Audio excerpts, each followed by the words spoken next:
Hello everyone, मैं नीलम तिवारी आप सभी का मैग्नेट ब्रेन्स में बहुत बहुत स्वागत करती हूँ। मैग्नेट ब्रेन्स एक ऐसा चैनल है जहाँ पर आपको 4th क्लास से 12th क्लास तक का सारा स्टडी मटेरियल बिल्कुल फ्री अवेलेबल करवाया जाता है। और ना कि अब 4th क्लास से अब हमारा शुरू हुआ है किंडरगार्टन से। ठीक है, तो किंडरगार्टन से लेकर 12th क्लास तक का पूरा मटेरियल मिलेगा बिल्कुल फ्री। अब हम चलते हैं अपने अगले अभ्यास कार्य की ओर, जो हमारा आता है प्रश्न नंबर 6, जिसमें लिखा हुआ है संधि या संधि विच्छेद कुरुथ।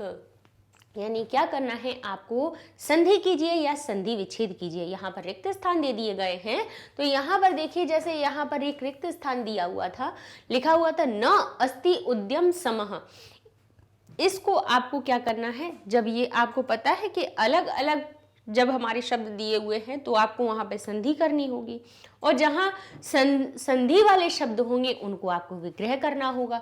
ये इसमें आपको बताया कि या तो संधि अलग अलग शब्द दिए हुए हैं तो उनको संधि कीजिए, यानी उनको एक साथ में लिखिए, और संधि वाले जो शब्द हैं कि संधि किए हुए जो शब्द हैं उनका विग्रह करना है। तो अब हमें खाली स्थान देखना है कि किस तरफ से रिक्त स्थान है, उनमें हम कर लेंगे। तो पहले लिखा है न अस्ति उद्यम समः, यहाँ पे रिक्त स्थान लिखा हुआ था और वहां पे लिखना था कि हमें इसमें संधि करना है। तो कैसे करेंगे, चलिए पहले देखते हैं कि ये न में न लिखा हुआ है और यहाँ पे लिखा है अ। ठीक है, तो न में न का अ और आ जब मिलेगा तो क्या बनेगा, ना। कैसे, इसमें दीर्घ संधि का पहले नियम लगेगा। तो ये पहले हमारा क्या बना, ना। देखिए कहां कहां से पहले बनता गया, न और आ का जैसे ही मेल हुआ तो ये ना बन गया। ठीक है, अब इसके बाद आधे सा को हमने वैसा का वैसा लिख दिया। क्यों लिखा आपने, क्योंकि यहाँ पे जो छोटी ई की मात्रा, अब आप देखिए स त, और इसके बाद ही अगर हम ये अस्ति शब्द को तोड़ें तो ये कैसे बना है, अ स आधा ता और छोटी ई, ऐसे ही ये अलग निकला। ठीक है, आ तो जुड़ गया कहां पे, न में, तो न जो आ था तो वो तो बना दिया ना। अब क्या बचा हमारे पास, स त और ई, और इस स त और ई के बाद में अगर इनको देखें तो स, फिर आधा त और ई के बाद में उ आ रहा है पीछे। अब यहाँ पे इकट्ठा लिखने के पहले हमें यहाँ पे ये भी तो देखना पड़ेगा कि भाई कौन सा यहाँ पे शब्द आ रहा है। बोले यहाँ पे अगला शब्द है जो छोटी ई की मात्रा में उ लिखना है, तो हमें पता है कि ई के बाद में ई उ री री, इनके बाद में कोई भी असमान स्वर आ जाए, यानी ई के बाद में ई ना हो, उ के बाद में उ ना हो, री के बाद में री ना हो, री के बाद में री ना हो, तो यण संधि कहती है कि ई उ री री इनको क्रमशः किस में बदल दो, ई को या में बदल दो, उ को व में बदल दो, री को र में बदल दो और री को ल में बदल दो। बार बार बताते हैं, याद तो हो ही जाएगा, इसीलिए हम हर एक में थोड़ा सा यण संधि दीर्घ संधि जहां का नियम होता है उसको थोड़ा बता देते हैं। तो ई और उ का जब मेल हुआ तो यहां निकला य। क्या निकला, या। तो अब आप ये समझ लीजिए कि ई तो गायब हो ही गई, ई किस में बदल गई, या में। क्यों, क्योंकि उ का मेल हो रहा था। अब ये जो उ है वो क्या होगा, अब नियम क्या होता है कि ई बदलती है या में, ई बदलती है तो, और जो पीछे जो भी स्वर होता है उसकी मात्रा इस या में लग जाएगी, तो ये बन जाएगा यू। क्या बन जाएगा, ई का रूप परिवर्तित बन के बना य और उ की मात्रा बनी यू। ठीक है, तो क्या बनेगा ये, बोले ना हो गया था, फिर आधा सा ले लिया, फिर ये आधा, क्योंकि बोले आधा ता क्यों बचा, क्योंकि आ में से जो ता में से जो ई, जैसे ही किसी भी व्यंजन में से स्वर अलग होता है वैसे ही वो आधा हो जाता है, तो ये आधा हो गया। फिर इसके बाद बोले ई और उ के मेल से क्या बना, बोले यू बना। ठीक है, फिर उसके बाद क्या करें, बोले फिर बाद में जो चीजें लिखी हुई हैं उसको वैसा का वैसा लिख दीजिए, तो ये हमारा हो गया उद्यम समः।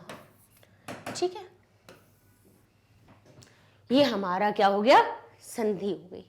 ठीक है, संधि कहां कहां पर हुई समझ में आया आपको, कि ये न को अगर तोड़ते तो न और आ निकल रहा था, बताया है। कोई भी व्यंजन वर्ण पूरा लिखा हुआ हो तो समझ लीजिए उसमें छोटा अ मिला हुआ है, जब अ और आ का मेल हुआ तो ये ना बन गया। फिर आधा सा और ता हमने वैसा ही वैसा लिखा, ये जो छोटी ई की मात्रा थी ये या में परिवर्तित हुई, फिर ये उ की मात्रा या में लग गई और उद्यम समः ये हमारा रूप बन गया। तो ये एक संधि हमारी पूरी हुई। अब हम देखते हैं, ये लिखा है तस्या अपगमे। तो अब आप देख लीजिए कि यहाँ पे मूल शब्द पहले क्या होता है, बोले जैसे रामस्य होता है, फलस्य होता है, पुस्तकस्य होता है, ऐसे ही होता है तस्य। तो जैसे ही आप इसमें से पहले तस्य शब्द निकालेंगे बाहर, जैसे ही तस्य निकालेंगे तो यहाँ पे आपका क्या बचेगा, बोले अ की मात्रा बचेगी और अपगमे लिखा होगा। तो अपगमे हमने बाहर निकाल दिया। आपगमे कोई शब्द नहीं होता है, शब्द मूल शब्द क्या होता है, अपगमे, जिसका अर्थ होता है दूर होने पर या निवारण होने पर, ठीक है, या हट जाने पर। तो अपगमे उसका क्या निकाल दिया हमने, दोनों तरफ से इसको विच्छेद कर दिया। तस्य पहले अलग निकाला और ये बड़े आ की मात्रा है, तो बड़े आ की मात्रा क्या कह रही है। अब आप कहेंगे यहाँ पे बड़े आ की मात्रा हो गई, तो यहाँ पे हमने छोटा अ क्यों निकाला भाई, इसलिए वहां पे तो बड़े आ की मात्रा इसलिए हुई क्योंकि ये जो य था और यहाँ पे अ था, तो य का भी अगर या को तोड़े तो उसमें से आ निकल रहा है और ये आ निकल रहा है, इसीलिए तो ये बड़े आ की मात्रा बन गई थी दोनों आ को मिला के। दीर्घ संधि का नियम कहता है ना कि अकह सवर्ण दीर्घ, यानी अक के बाद सवर्ण आने पे दीर्घ हो जाता है, यानी ई उ री के बाद उन्हीं जैसे समान वर्ण आ जाए, अ के बाद आ जाए, ई के बाद ई आ जाए, उ के बाद उ आ जाए, री के बाद री आ जाए, भाई एक जैसे समान भाई आ जाए, जुड़वा भाई सामने आ जाए तो वो दीर्घ हो जाते हैं, बड़े हो जाते हैं। तो वही हुआ कि य का अ और अ मिला था, इसलिए ये तस्यापगमे हो गया। तो जरूरी नहीं है कि बड़े आ की मात्रा है तो यहाँ पे आपगमे ही निकालें, यहाँ का जो मूल शब्द होगा वही निकलेगा। तो तस्य अलग निकाला, अपगमे हमने अलग कर दिया। अब यहाँ पर देखते हैं, वैसे हमने अपन वहां पर जब पढ़ते जा रहे थे, श्लोक पढ़ते जा रहे थे, उनमें भी हम संधि आपको सब बताते गए। और देख लीजिए ये अनुक्तम अपि उहति। अब आप देख लीजिए अगर ऐसी संधि आ जाए जिसमें अनुक्तम म हलंत लिखा हुआ है और पीछे हमारा अ लिखा हुआ है, तो आपको पता ही है कि इस माँ को ये अ पूरा कर देगा, तो ये पूरा अनुक्तम हो जाएगा। क्या बन जाएगा, अनुक्तम, ठीक है। अब यहाँ पे परिवर्तन तो मेन यहाँ पे होगा, क्यों, अब हम इस पा को तोड़ेंगे क्योंकि पहले जो अंतिम वर्ण होता है और इसका प्रथम वर्ण होता है, मेन परिवर्तन यहीं पे होता है। तो अगर इस पा को तोड़ें तो प में से ई निकल रही है, छोटी ई निकल रही है, क्या निकल रहा है, प निकल रहा है और छोटी ई निकल रही है। अब इसका मेल किससे हो रहा है, ऊ से हो रहा है। फिर वहीं पे आ जाएगा शब्द, आ जाएगा क्या, बोले ई की जगह पे, ई के बाद कोई भी सवर्ण नहीं है, दूसरा वर्ण है, तो यण संधि का नियम लगेगा। ई के बाद ई होती तो दीर्घ का नियम लगता है, लेकिन ई के बाद दूसरा अन्य वर्ण है, पर सवर्ण है, तो क्या आ जाएगा हमारा, दूसरा कोई वर्ण आने पे हमारा ई या में परिवर्तित हो जाएगी। तो यहां से देखिए पा में संधि नहीं होगी, उसमें रहने वाली मात्रा में संधि होगी। तो पा तो आधा हमारा हमने वैसे ही लिख दिया, छोटी ई की मात्रा बनी या में, तो या बना दिया, आधा ही बनेगा, पूरा नहीं बनेगा। अब क्या करेंगे, ये जो ऊ शब्द है वो जब अब मिल रहा है इसमें, तो वो ऐसे ही नहीं मिलेगा, वो क्या करेगा, अपनी मात्रा को यहाँ पे यू में भेज देगा, तो ये यू बनेगा। और हति शब्द हम ऐसे ही लिख देंगे, उसमें हमें कुछ परिवर्तन नहीं करना। तो इस प्रकार से हमारा ये रूप बन जाएगा अनुक्तम पीयूहति, ठीक है, ये बन गया हमारा। समझ गए कहां से बना, इस प्रकार से बना। यहाँ पे हमारा कौन सा, बोले यहाँ व्यंजन संधि का नियम लगा और यहाँ पे हमारी यण संधि का नियम लगा। अब देख लेते हैं गावह च। गावह च कहा है, विसर्ग के बाद पे च लिखा हो तो कौन सा शा बना देना, ये वाला शा बना देना, वो भी कैसा, आधा, बिना डंडे का। यहाँ पे अगर त होता तो क्या बना देते, ये वाला सा बना देते। और यहाँ पे अगर ये षटकोण वाला, यहाँ पे अगर टा होता चा की जगह पे, तो विसर्ग के स्थान पे कौन सा शा बनता, ये षटकोण का आधा शा बन जाता, ठीक है। तो अब यहाँ पे क्या कह रहे हैं, यहाँ पे कह रहे हैं विसर्ग के बाद चा लिखा है, तो विसर्ग किस में बदल गया, आधे शा में। इसको आप ऐसे भी लिख सकते हैं, और अगर आपको ये समझ में नहीं आ रहा है तो साधारण ऐसे लिख लीजिए, गाव लिख लीजिए, विसर्ग के स्थान पे शा लिख लीजिए और चा लिख दीजिए। ये जो शा होता है ये आधे शा को ही इंगित करता है। अब इसमें चा जोड़ दीजिए तो ये च हो गया। यहाँ पे कोई भी अपना रा जोड़ देते हैं तो ये ऐसे श्रा बन जाता है, लेकिन ये जो चिन्ह होता है ध्यान कर लीजिए, ये हमारे इस वाले आधे शा को इंगित करता है। समझ में नहीं आता इसलिए हमने इसको ऐसे भी बता दिया।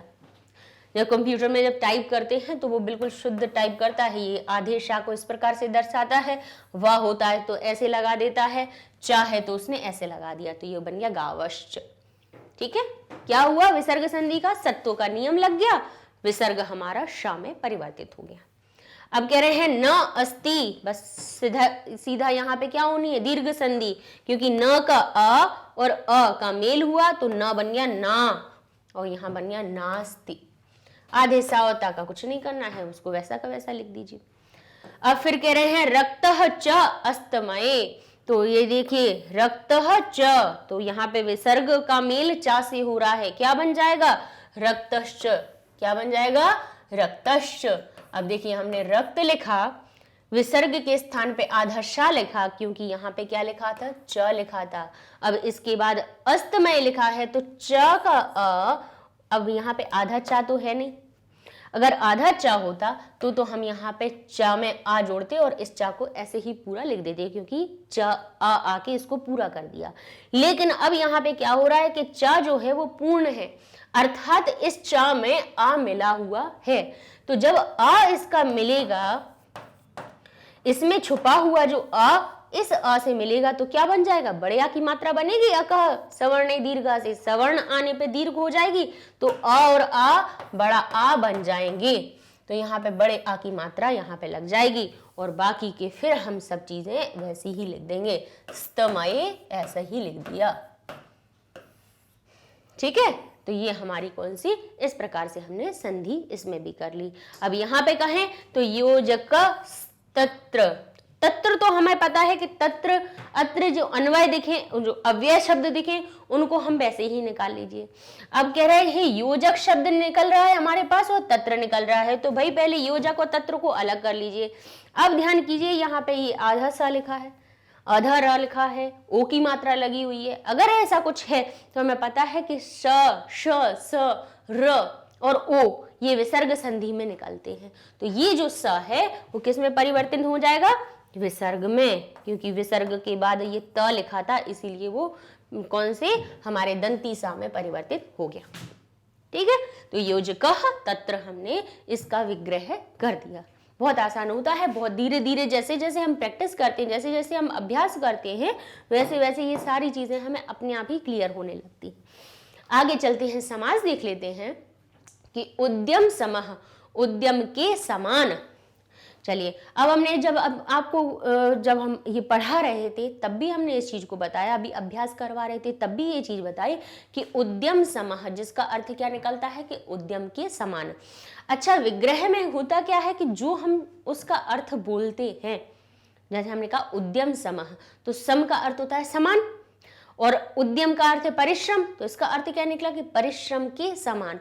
तो यहाँ पे विग्रह, समास का विग्रह करने का मतलब ही ये होता है कि उसको जो आप बोल रहे हो उन्हीं विभक्ति चिन्हों के साथ में लिख दो, ये विग्रह मतलब होता है। ठीक है, जैसे यहाँ लिखा हमने कि रामेण, राम, अब यहाँ लिखा हुआ है, रुकिए,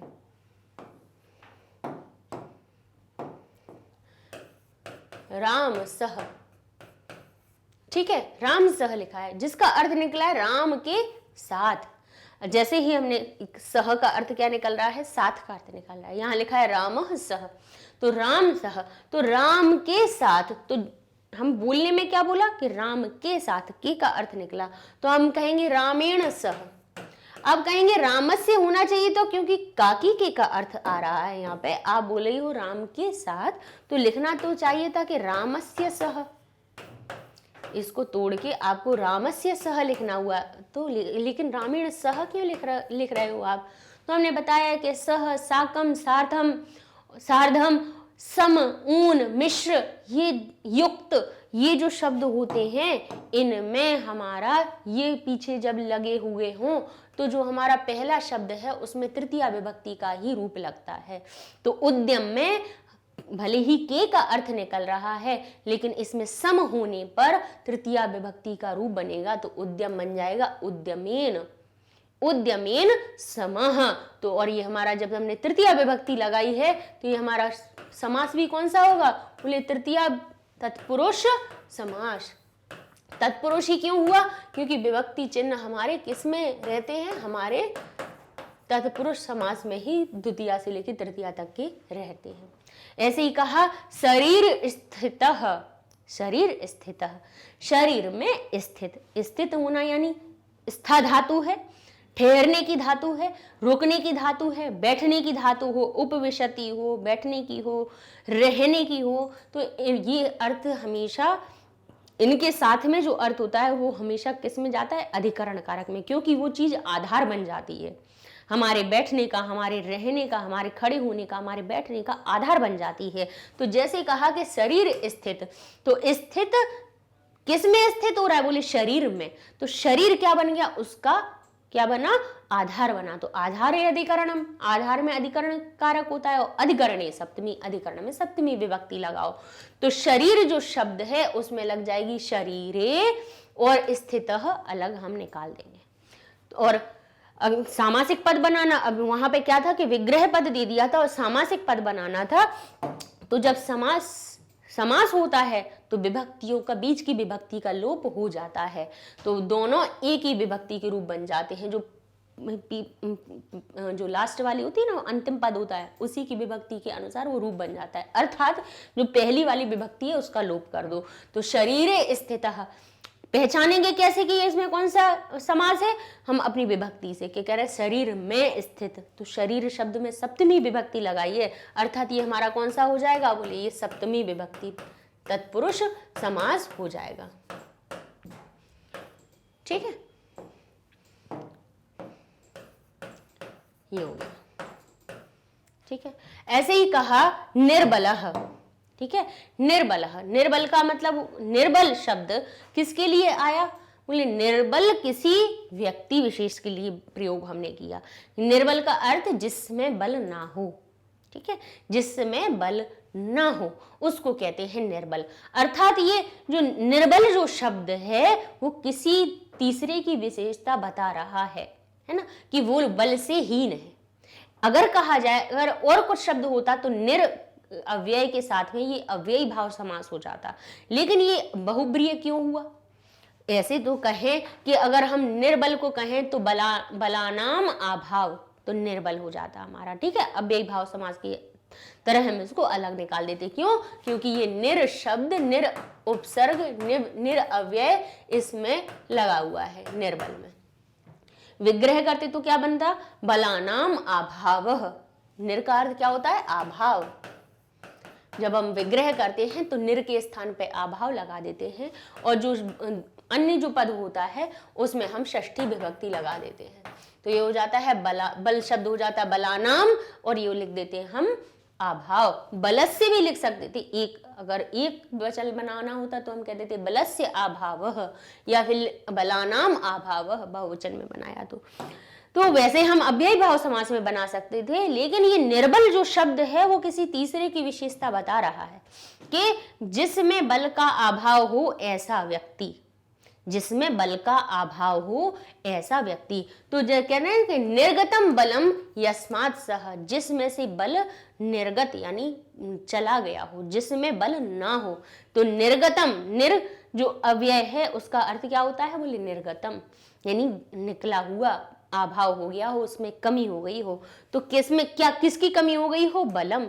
यस्मात् सह, जिसमें से बल चला गया हो। अब जैसे यस्मात् शब्द क्यों लगाया यहाँ पे, इसलिए लगाया, इसमें यस शब्द में मात शब्द क्यों लगाया, क्योंकि ये पंचमी विभक्ति का रूप बनना है, क्योंकि बल उसमें से बाहर जा रहा है, अलग होने की बात हो रही है ना। तो ये हो गया यस्मात् सह। तो जहां पर देखिए, यहाँ पर जब हम अपना बहुब्रीय समास का विग्रह करते हैं तो उसमें भी हमें यस्य सह, कहीं पे तो हम लिखते हैं यस्य सह, अब यहाँ पे लिख दिया यस्मात् सह।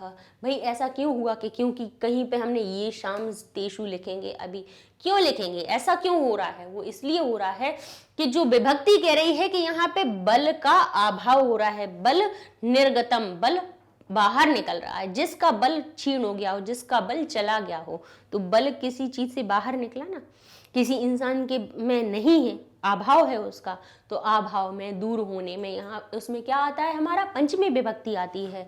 तो जब हम विग्रह करेंगे तो यस्य शब्द भी क्या बन जाएगा, यस्मात् सह, ये उसका विग्रह बन गया।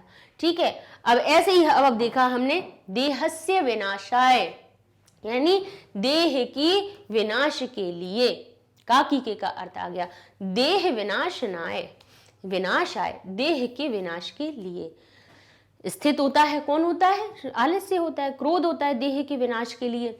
तो यहाँ पे के का अर्थ निकल रहा है कुल किसके विनाश का, विनाश उसका क्या है, एक उसके का गुण हो रहा है उसमें, कि शरीर का विनाश हो रहा है। तो ये जो विनाश शब्द है उसमें देह क्या बन गया, काकी के का संबंध बता रहा है। बोले किसका विनाश, देह का विनाश। तो काकी के का अर्थ निकल रहा है, इसमें देह को हमने जब विग्रह किया तो लिख दिया देह से विनाश आए। समस्त पद बनाया तो क्या करना है, विभक्ति का, बीच वाली विभक्ति का लोप कर दीजिए और पूरा वैसा का वैसा लिख दीजिए। ठीक है, विनाशनाय लिखना था तो विनाशाय लिख दीजिए, वो भी सही होगा, विनाशनाय भी लिख सकते हैं, कोई परेशानी नहीं। मेन जब सामासिक पद बनाते हैं तो बीच की विभक्ति का लोप करना रहता है, वो हमारा हो गया। अब महावृक्ष, अच्छा तो इसमें जब षष्ठी विभक्ति लगी है तो ये कौन सा होगा, देहस्य लिखा हुआ है तो ये हमारी हो जाएगी षष्ठी विभक्ति। अब यहाँ पे कहना महावृक्ष, महान वृक्ष, वृक्ष की विशेषता बताई जा रही है महान शब्द से, तो महान वृक्ष, तो ये हमारा हो गया कर्मधारय। महान शब्द होता है, लघु शब्द होता है, सुंदर होता है, कोई विशेषण शब्द आ जाए जहां पर विशेषता, एक शब्द पहला शब्द दूसरे की विशेषता बता रहा हो, वहां पे हमारा कर्मधारय समास होता है। अलग कैसे करते हैं, जो हमारा विशेषणवाची जो शब्द होता है उसको प्रॉपर लिख दें और पीछे वाले को हमारा प्रथमा विभक्ति के अनुसार उसका रूप लिख दीजिए। वृक्ष शब्द है तो वृक्षा लिख दिया, पत्र शब्द होता तो पत्रम लिख देते, मित्र शब्द होता तो मित्रम लिख देते। ठीक है, नपुंसक लिंग होता तो नपुंसक लिंग की तरह लिख जाता, लेकिन वृक्ष शब्द अकारांत पुरलिंग शब्द है तो इसलिए उसको वृक्ष लिख दिया। ठीक है, तो समास विग्रह किया हुआ महान वृक्ष। अब ऐसे ही वो कह रहे हैं समान शीलम व्यसनम व्यसन येषाम तेषु, समान गुण होने पर हो जिसमें, येषाम तेषु, जिसमें हो वह, जिसमें हो वह। अब ये तो क्या किस में हो रहा, बोले येषाम तेषु, येषाम शब्द किस में आ रहा है, काकी के का अर्थ षष्ठी विभक्ति लगा रहा है, और यहाँ पे तेषु शब्द बता रहा है हमारा क्या, कि यहाँ पे ये कह रहे हैं कि ये हमारी सप्तमी विभक्ति बहुवचन का रूप है। समानशील गुण जिसमें हो, में का अर्थ आ रहा था समानशील व्यसनेषु, यानी समान गुण व्यसन जिसमें हो। ठीक है, तो एषु शब्द लगा रहे थे, तो जैसे ही हमने इसको विग्रह किया तो क्या समानशील जिसमें होते हैं, तो ये हमारे सब किसमें बन गए। इनको तो देखिए जो हमारे शब्द होते हैं गुणवाची शब्द, जैसे समान हो गया, शील हो गया, व्यसन हो गया, इनको तो हमने अपने उनके मूल रूप में लिख दिया, और बाद में क्या लगा दिया, येषाम तेषु, उसकी विभक्ति चिन्ह लगा दिया जो व्यसनेषु में लगा हुआ था, तो वो लग गया तेषु। ये हमारा विग्रह बन गया, क्योंकि समानशील भी किसी का गुण बताया जा रहा है, किसी एक के लिए नहीं बताया। ये कह रहे हैं कि समानशील व्यसन, समान गुण जिसमें होते, जिसमें हो, समान गुण, एक जैसे गुण जिसमें हो, तो जिसमें हो तो वो किसी तीसरे की तो बात हो रही है, इसीलिए यहाँ पे बहुप्रिय समास हो गया। अयोग्य, योग्य में अ लगा दिया तो उसका विपरीत अर्थ बन गया, अर्थात उसने विलोम बना दिया, उसका नकारात्मक बना दिया। योग्य में अ लगाया बन गया अयोग्य, अर्थात इसमें कौन सा हमारा है, नए तत्पुरुष समास। कौन सा है हमारा इसमें, नए तत्पुरुष समास। ठीक है, क्यों, और उसका विग्रह करेंगे तो क्या बनेगा, बोले अ की जगह पे न लगा दीजिए और योग्य बना दीजिए, हो जाएगा हमारा अयोग्य। ठीक है, बहुत आसान होता है ये हमारा, ये समास विग्रह हो गए। आगे चलते हैं, देख लेते हैं। अधोलिखितानां पदानां विलोम पदानि पाठात् चित्वा लिखत। नहीं, पाठ में से चुनकर अधोलिखित पदों के क्या लिखने हैं आपको, विलोम पद लिखने हैं। जैसा कि अपन तो देखिए उसमें जब श्लोकों के अन्वय किए अपन ने, उन्हीं में अपन ने हर एक शब्द के अर्थ को पढ़ लिए, तो अब तो ये आराम से आप वैसे ही कर सकते हैं कि प्रसीदति का क्या होता है, कुछ क्या लिखा था उसमें, प्रसीदति यानी खुश होना, और उसी का उल्टा पहले ही पाठ में, पहले ही श्लोक में था कि अवसीदति यानी दुखी होना। ऐसे ही पंडित तो मूर्ख, मूर्ख लिखा हो तो पंडित उसका विलोम हो जाएगा, पंडित लिखा हो तो मूर्ख उसका विलोम हो जाएगा। बली का हो जाएगा निर्बल, और निर्बल का हो जाएगा बली। ऐसे ही सुलभ, सुलभ जो लब यानी प्राप्त हो, सु यानी आसानी से, आसानी से जो प्राप्त हो उसको सुलभ कहते हैं। और दुर्लभ यानी जो दुर यानी कठिनता से, दुर शब्द का अर्थ क्या होता है, कठिनता, लभ यानी प्राप्त हो। तो दुर्लभ शब्द किससे बना, बोले दुर का अर्थ होता है कठिनता और लभ का अर्थ होता है प्राप्त करना, दो चीजों से बना। तो दुर्लभ यानी कैसा, कठिनता से जो प्राप्त हो। तो दुर्लभ का उल्टा सुलभ और सुलभ का विलोम दुर्लभ। ऐसे संपत्तौ तो उसका उल्टा हो जाएगा विपत्तौ। ऐसे अस्तमय यानी अस्त होते समय, और तो उसका उल्टा क्या हो जाएगा, विलोम हो जाएगा उदय, उदय होते समय। ठीक है। अब ऐसे क्या है, सार्थकम यानी सार्थकम, सही सही अर्थ के साथ, तो उसका उल्टा हो जाएगा निरर्थकम। उसका अर्थ उल्टा अर्थ हो जाएगा कि जो बिना अर्थ का हो। आगे देख लेते हैं हम, इसमें आया है कि संस्कृतेन वाक्य प्रयोगम करो। तो संस्कृत में, संस्कृत से क्या करना है, वाक्य प्रयोग करना है, संस्कृत में वाक्य में प्रयोग करना है। वायस किसको कहा जाता है, बोले वायस कहा जाता है कौवे को। ठीक है। तो वायस कीदृश व्याधम अयंतम अपश्यत। ठीक है। तो उनने कहा, लिखा है कि वायस किस प्रकार अपनी व्याध को आया हुआ देखता है। भाई इतना बड़ा वाक्य में भी प्रयोग ना करना हो, आप क्या लिख सकते हैं, एकदा एकः वायसः आसीत। एक बार एक कौआ था, बस। अब एक और चीज लिखनी है, तो एकदा एकः वायसः पिपासः आसीत। एक बार एक कौआ प्यासा था। ये कहानी बच्चों को बचपन से याद है, उसी में से कौए शब्द का उठा लीजिए, है ना। अब ऐसे ही निमित्तम, ठीक है, तो कह रहे हैं निमित्तम इति विषय कश्चन विचार, कारण, कारण के साथ इस विषय पर विचार कीजिए। ठीक है। तो निमित्तम शब्द का अर्थ क्या होता है, इसका अर्थ होता है कारण, किसी कारण से, कारण के होने पर। ठीक है। तो कारण शब्द का लेके आप कोई भी वाक्य बना सकते हैं। ठीक है। जैसे सह पठनेन निमित्तम, पठनेन निमित्तम यानी पढ़ने के निमित्त से, पढ़ने के कारण से कहाँ गया, विद्यालयम, विद्यालयम गच्छति। साधारण सा अपने आप भी बना सकते हैं, जरूर नहीं कि जो हम लिखवा रहे हैं वही है। हम तो आपको उदाहरण दे देते हैं कि एक ये भी हो गया, दूसरा ये भी हो गया, जो आपको अच्छा लगे वो आप बना सकते हो। इसका अर्थ सिर्फ हम इसलिए कि निमित्त का अर्थ क्या होता है, कारण। वायस का अर्थ क्या होता है, कौआ। सूर्य का तो अर्थ आपको पता ही है कि सूर्य का अर्थ क्या होता है, सूरज, जो हम देखते हैं सन, वो होता है। पिकह किसको कहते हैं, कोयल कहते हैं। वन्ही किसको कहते हैं, आग को कहते हैं। तो अब देख लीजिए, सूर्य के लिए, सूर्य उद्देश्यति कमलानी च हसिष्यन्ति, यानी सूर्य के उदय होने पर कमल हंसने लगते हैं। भाई इतना भी नहीं लिखना है, तो आप लिख दीजिए सूर्यः पूर्वम,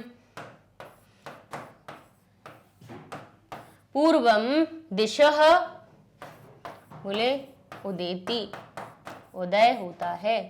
ठीक है। या फिर और भी आप क्या लिख सकते हो, बोले सूर्यम, आपने क्या उसमें पढ़ा था कि सविता कैसा होता है, उदय समये रक्ता भवति। जैसे आपको श्लोक से ही मिलता जुलता याद आ जाए, तो आप लिख दीजिए कि सूर्यः उदय समये, उदय समये रक्तः भवति, लाल होता है। ये भी आप लिख सकते हैं। ठीक है, अब आते हैं पिकह। पिका का अर्थ क्या होता है? कोयल। तो इसका आप क्या बना सकते हैं? बोले काकह कृष्णा पिकह कृष्णा को भेदः पिका काकयो। काला कौआ भी काला होता है, कृष्ण भी काला होता है, जो हमारी कोयल होती है वो भी कृष्ण होती है, अर्थात काली होती है। कौन भेद कर सकता है? पिक काकयो, कोयल और कौए में कौन भेद कर सकता है? लेकिन वसंत समय आने पर सबका भेद पता चल जाता है। जैसे ही बोली निकली किसकी, कौए की अलग निकली और कोयल की अलग निकली, पहचान हो जाती है। तो ये एक हमारा श्लोक है, उसी में से आ गया। कुछ भी लिख सकते हैं आप कि पिकह बोले मधुरम गायति। अगर आपको बहुत सिंपल सा कोयल शब्द है आपके पास, तो कोयल के लिए आप क्या लिख सकते हो? बोले कोयल मीठा गाती है। अगर वाक्य में प्रयोग है, हम तो आपसे कहते हैं कि बहुत आसान से ढूंढ लीजिए कि कोयल मधुर गाती है। अब भाई ठीक है, पिका शब्द हमारे पास एक था तो उसमें से आपको लिखवा दिया, लेकिन और सरल भी कैसे लिख सकते हैं? बोले पिका यानी कोयल मधुरम गायती गाती है। और भाई ये भी बताना है कि कब गाती है, तो आप लिख दीजिए यहाँ पे कि वसंत समये या वसंत काले पिकह, वसंत काल में, वसंत समय में पिकह मधुरम गायति, कोयल मधुर गाती है। तो इस प्रकार से ये भी बना सकते हैं। ऐसे वन्नी का अर्थ होता है आग या अग्नि। तो क्या लिखा है? मलम स्वर्णगतम वन्नी हसम हंस क्षीरगतम जलम, यानी कहते हैं कि स्वर्ण में अग्नि का स्वर्ण में जाने पर जो उसके अंदर की जो दुर्गुण होते हैं वो हट जाते हैं। जैसे जो हंस क्या करता है? क्षीरगतम जलम, जैसे क्षीर में दूध में से पानी को अलग कर देता है, वैसे अग्नि स्वर्ण में से भी उसके अंदर छुपे हुए मल को दूर कर देती है। तो भाई ये तो ठीक हो गया। अब आप और देख लीजिए, और क्या बना सकते हो आप? वन्नी यानी अग्नि है, तो अग्नि शब्द का लिख सकते हैं यत्र, जैसे जहां अग्नि वहां धुआं, कहते हैं ना जहां आग होती है वहीं धुआं होता है, तो आप कह सकते हैं यत्र वन्नी तत्र धूमम। ठीक है, यत्र वन्नी तत्र धूमम, वहां पे धुआं होता है। लीजिए, बहुत आसान से भी वाक्य बना सकते हैं, जहां आग वहां धुआं, बस। ठीक है, काष्ठगतो वन्नी आसीत, यानी का अस्थि आसित था थी नहीं आएगा, क्योंकि काष्ठ में यानी लकड़ी में अग्नि हमेशा होती। तो आप कहते हैं, आप कह सकते हैं कि काष्ठगत यानी काठ के अंदर वन्नी ही अग्नि भवती होती है, ऐसे लिख सकते हैं। यत्र वन्नी तत्र धूमा लिख दीजिए कि जहां अग्नि वहां धुआं होता है। भाई बहुत आसान से हम तो बिल्कुल आपसे ये कहेंगे कि कोई भी शब्द आपके सामने आए तो उसका साधारण सा वाक्य अपने माइंड में बनाइए और उसकी तुरंत आप उसका पहले हमेशा देखिए, सीधा संस्कृत में लिखने मत बैठ जाना। हम हमेशा ये कहते हैं कि पहले जब कोई भी संस्कृत का वाक्य अपने आप से जब आप बना रहे हो तो उसको क्या करो, पहले आप कहीं भी रफ में आप एक हिंदी में लिख लीजिए उसको। जैसे ही आप हिंदी में लिखेंगे तो आप उसमें समझ जाओगे कि भाई हम इसमें कौन सी विभक्ति लगा दें, कौन सी क्रिया लगा दें। ठीक है, तो वैसे ही तो आप फिर वहां पे शुद्ध लिख के आएंगे, कहीं पे गलती नहीं होगी। ठीक है, तो ये हमारे हो गए यहाँ पर अपने आज ये वाला सुभाषितानी चैप्टर हमने कर लिया पूरा समाप्त, जिसमें हमारे श्लोक अन्वय में आने वाले भी संधि शब्द पर्याय विपर्याय वो भी पढ़ लिए और अपने अभ्यास कार्य भी थे उनको भी हमने पूरा कर लिया। तो अपने नेक्स्ट वीडियो में अब हम अपने अध्याय 7 को शुरू करेंगे, जो हमारा है सौहार्द प्रकृति वाला। तो जिसको नेक्स्ट वीडियो में हम शुरू करते हैं, तो मिलते हैं नेक्स्ट वीडियो में। तब तक के लिए धन्यवाद।